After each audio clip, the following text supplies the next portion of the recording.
ini ada apa?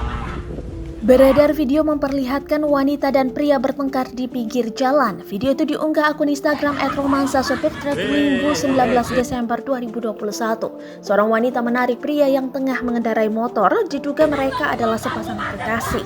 Mereka bertengkar di pinggir jalan tanpa memperdulikan pengendara yang lalu lalang. Ia terus berteriak dan menunjuk-nunjuk pria yang langsung pergi. Namun pria itu ternyata hanya memajukan motornya.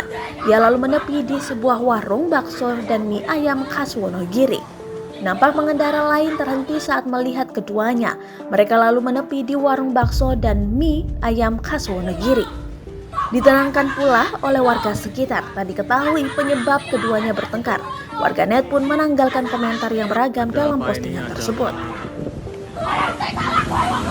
Hei.